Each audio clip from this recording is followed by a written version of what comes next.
नमस्कार, knocking-news.com में आपका स्वागत है। मैं हूं गिरिजेश वशिष्ठ। एक घटना से, एक व्यक्ति से और एक फैसले से ये साफ हो गया कि भारतीय जनता पार्टी का इरादा क्या है, भारतीय जनता पार्टी किस तरह से उसी डायरेक्शन में चल रही है जहां जाने से वो इनकार करती है। उसके सबका साथ, सबका विकास जैसे ढोंग सामने आ गए हैं, उसका चाल चरित्र चेहरा पता चल गया है। और ये बातें मैं इसलिए कह रहा हूँ एकदम बहुत आलोचनात्मक तरीके से, पत्रकारों को आमतौर पे भाषा न्यूट्रल इस्तेमाल करनी चाहिए, कि बीजेपी ने इस बार जो कदम उठाया है और जो फैसला लिया है वो फैसला अभूतपूर्व फैसला है। ये ठीक वैसा फैसला है जैसे कि एक एंटी सोशल एलिमेंट को जेल से रिहा कर दिया जाए, खुले हाथ दे दिए जाएं। आज मैं आपको बताऊंगा टी राजा सिंह का निलंबन रद्द करना किस लिए बहुत अहम और बड़ा मामला है और किस तरह से इस एक फैसले से भारतीय जनता पार्टी ने पूरा का पूरा जो आडंबर है उसका खुलकर सामने आ गया है। आज हम बहुत सारी ऐसी बातें एक साथ जानेंगे जो शायद कभी आपने सुनी भी हो, ना भी सुनी हो। मैं अभी आया।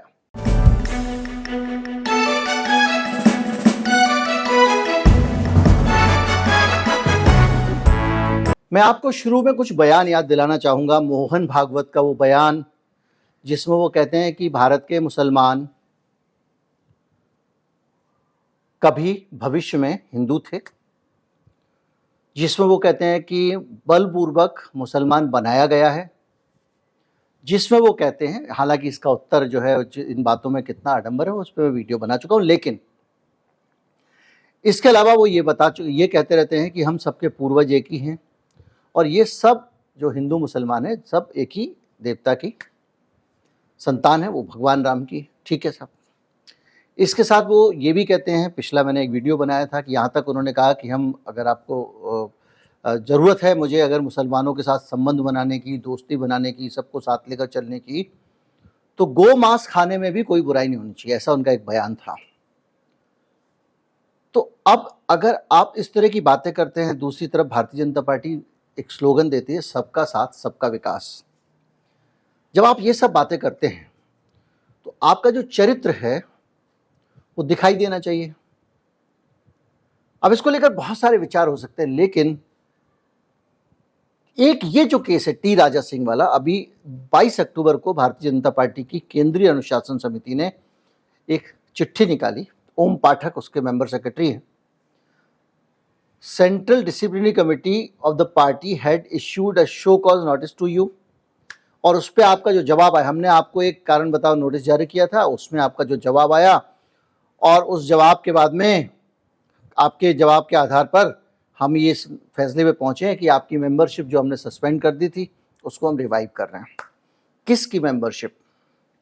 टी राजा सिंह की। अब आप कहेंगे टी राजा सिंह कौन है बार बार जिसका मैं नाम ले रहा हूँ? बहुत सारे लोग जानते हैं, बहुत सारे नहीं जानते हैं, लेकिन टी राजा सिंह तेलंगाना का हेट स्पीच का शहंशाह है।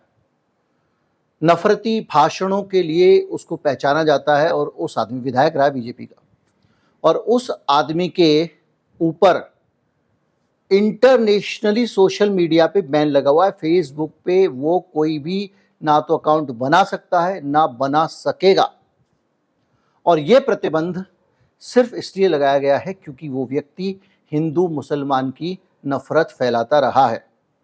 और फेसबुक को लेकर आप कहेंगे वैसे तो आप बहुत कहते हैं फेसबुक वगैरह वगैरह, तो वो भी आप कहानी आप जानते होंगे। वॉल स्ट्रीट जर्नल की कहानी याद कीजिए। फेसबुक ने इनके नफरती जो बयानात थे उनको लेते हुए उनको प्रतिबंधित कर दिया था।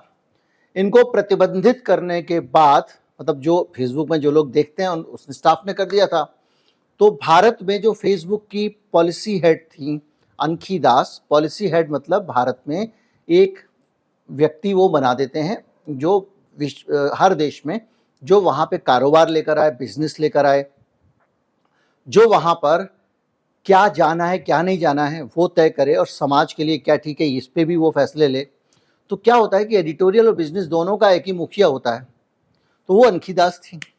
अनखी दास ने जो कहा कि आपको टी राजा सिंह के जो आपने लगाए हैं प्रतिबंध लगाए उनको हटा दो। कौन बोल रहा है? जो पॉलिसी हेड थी। अब उस पॉलिसी हेड के ये कहने के बाद में खबर आई वॉल स्ट्रीट जर्नल में। भारत में तो क्या तो पत्रकारिता, क्या चीज़ें, यहाँ की ऐसी खबरें भारत से ही आती हैं। वॉल स्ट्रीट जर्नल ने छापा कि टी राजा सिंह के भड़काऊ बयान में, अभी आऊँगा क्या क्या भड़काऊ बयान देते थे, भड़काऊ बयान को जब प्रतिबंधित किया गया तो अनखी दास ने कहा कि नहीं, उसको दोबारा लगा दो। क्यों लगा दो? क्योंकि अनखी दास ने कहा कि हमारे व्यापारिक हित प्रभावित होते हैं, भारतीय जनता पार्टी से हमको बहुत ज़्यादा मदद मिलती है और सरकार में भारतीय जनता पार्टी वो नाराज हो जाएगी, इसलिए टी राजा सिंह के नफरती बयान लगा दीजिए, रिकॉर्ड पे है। उसके बाद बहुत सारा विवाद हुआ और अनखी दास को इस्तीफा देना पड़ा, क्योंकि टी राजा सिंह को और टी राजा सिंह पे फेसबुक ने आजीवन प्रतिबंध लगा दिया और इंटरनेशनल प्रतिबंध लगा दिया, ताकि कोई भी हेट स्पीच, नफरती भाषण ना दे पाए जो समाज में वैमनस्य फैलाता हो, समाज का बांटता हो, वगैरह वगैरह। ऐसे व्यक्ति का जो निलंबन था वो रद्द किया गया है। टी राजा सिंह का जो रिकॉर्ड है वो ये कहता है कि वो हमेशा से नफरती रहे। आप सोचिए कि बीबीसी ने अगर कहा कि 2002 के दंगों में मोदी पर जो सवाल उठाए, टी राजा सिंह उन सवालों को कंफर्म करते हैं और वो बंगाल, उन्होंने 2017 में बंगाल के लोगों से कहा कि आप जो है वो ही करो मुसलमानों के साथ जो मोदी जी ने गुजरात में किया था। और ये जो स्पीच थी, स्पीच के बाद बहुत ज़्यादा कंट्रोवर्सी हुई थी। इसके साथ 2017 में ही उन्होंने एक और बयान दिया था और उन्होंने कहा कि जो पुराना हैदराबाद है, जैसे पुरानी दिल्ली, ऐसे पुराना शहर हैदराबाद है और वो मिनी पाकिस्तान जैसा लगता है, और इस तरह की बातें हिंदू राष्ट्र को सशस्त्र माध्यम से प्राप्त करना चाहिए, ये भी उन्होंने उस भाषण में कहा 2017 के। इन चीज़ों पे प्रतिक्रिया हुई, मुकदमे दर्ज हुए, कई बार वो गिरफ्तार हो चुके हैं, कई बार वो छूट चुके हैं। खैर 2018 में उन्होंने फिर एक बयान दिया और ये कहा कि ये खरी किताब है, उस पर भारत पर प्रतिबंध लगाना चाहिए और जो रोहिंग्या हैं उनको गोली मार देना चाहिए। रोहिंग्या जो शरणार्थी आए हैं, पहले से सताए हुए हैं, उनका घर परिवार सब छीन लिया गया है, देश से निकाल दिया गया है, उनको कहा ये तुम यहाँ के हो ही नहीं, जाओ। बांग्लादेश वालों ने कहा तुम भी यहाँ के नहीं हो, जाओ। भारत ने भी कह दिया तुम भी यहाँ के नहीं हो, जाओ। तो जहाँ जहाँ वो एडजस्ट हो सकते थे उनको सरकारों ने शरण दे रखी है। म्यांमार वाले मार देते हैं, जान से मार देते हैं। तो उन लोगों को ये कह रहे हैं कि उनको गोली मार देनी चाहिए, क्योंकि रोहिंग्या को एक पूरा नैरेटिव बनाने के लिए एक विलेन की तरह पेश कर दिया गया समाज में। 2000 में मैंने आपको बताया कि डेंजरस इंडिविजुअल की उपाधि दी है फेसबुक ने। खतरनाक व्यक्ति, दुनिया में गिने चुने लोग हैं जिनको ये उपाधि मिली है और ये हेट स्पीच के कारण ही दी जाती है। हैदराबाद पुलिस ने 2022 में उनको गिरफ्तार किया, क्योंकि उन्होंने जो हजरत मोहम्मद हैं उनके बारे में भी खतरनाक और भड़काऊ टिप्पणियां की। उन टिप्पणियों के बाद में उनको बीजेपी ने सस्पेंड कर दिया था और उसी महीने में इनको किसी तरह से बेल मिल गई और ये बाहर आ गए। और अब जो सस्पेंशन खत्म किया गया है टी राजा सिंह का, ये उसी मामले में सस्पेंशन खत्म किया गया है जो मोहम्मद साहब पे नफरती टिप्पणियां करने के कारण बीजेपी ने लगाया था। 101 क्रिमिनल केसेस 2022 में 22 तक टी राजा सिंह के ऊपर रजिस्टर्ड थे।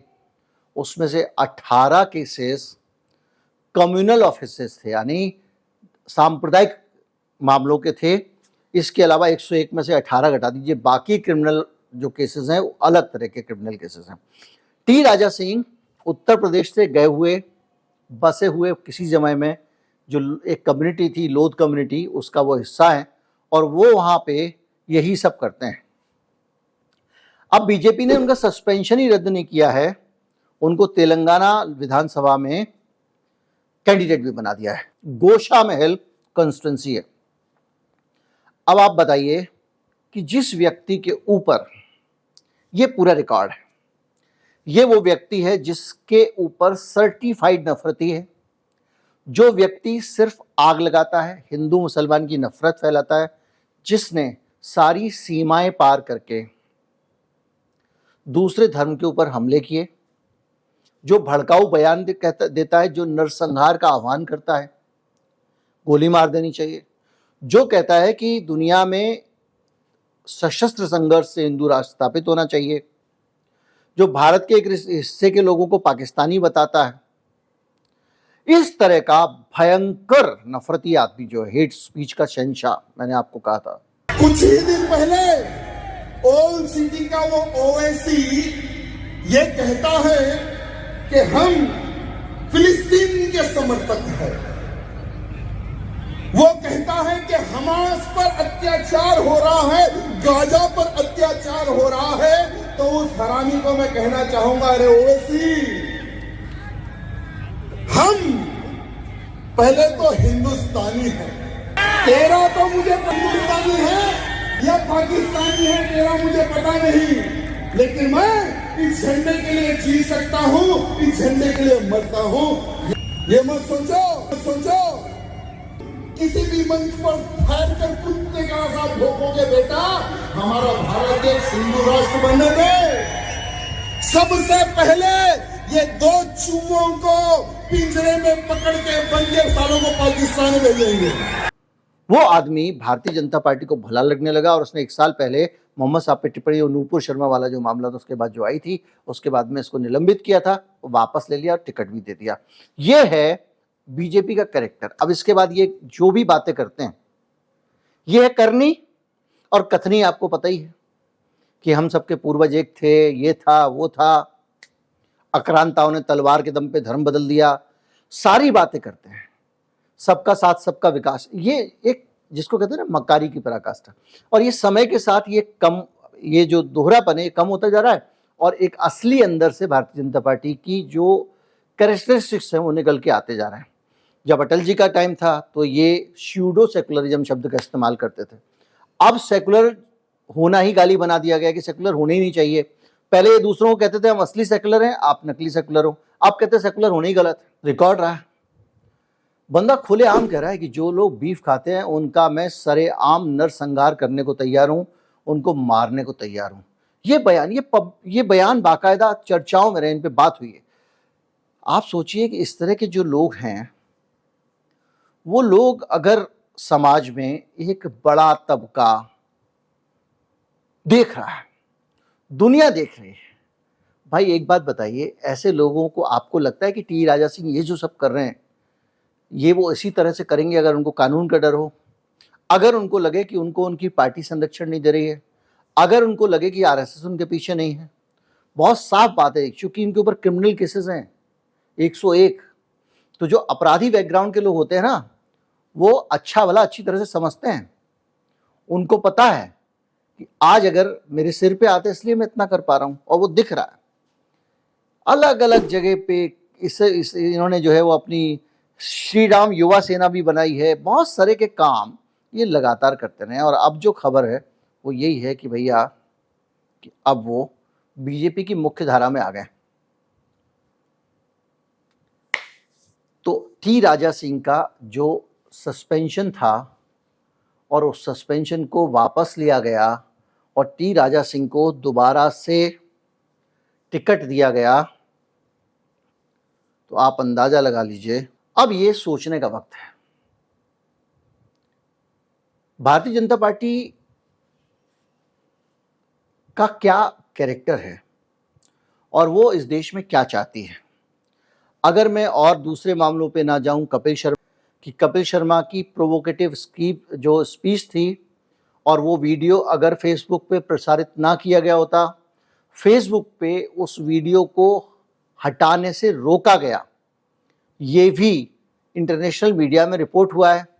उस वीडियो के कारण नफरत फैली, दिल्ली में दंगे हुए जिसमें बड़ी संख्या में, अब मैं कोई एक धर्म विशेष की बात नहीं करूंगा, एक खास धर्म के लोग ज़्यादा मारे गए, बहुत ज़्यादा मारे गए, ऐसा वॉल स्ट्रीट जर्नल ने लिखा है, मैं नहीं लिख रहा हूँ, बोल रहा हूँ। और उस पूरे तनाव और दंगे के कारण कितने सारे लोगों की जानें गई। और उसके बाद में जब पूरा विरोध हुआ और नोटिस भेजा गया तो फेसबुक ने उसके बाद में ये मान लिया कि हाँ ये हेट स्पीच थी, लेकिन तब तक काम हो चुका था। तो भारतीय जनता पार्टी का सूचना तंत्र, फेसबुक वगैरह दूसरी चीजें हैं, उसके हथियार औजार, सांप्रदायिकता जो है वो, ये सब चीजें हैं, ऐसा इस पूरे मामले से साफ दिखाई दे रहा है।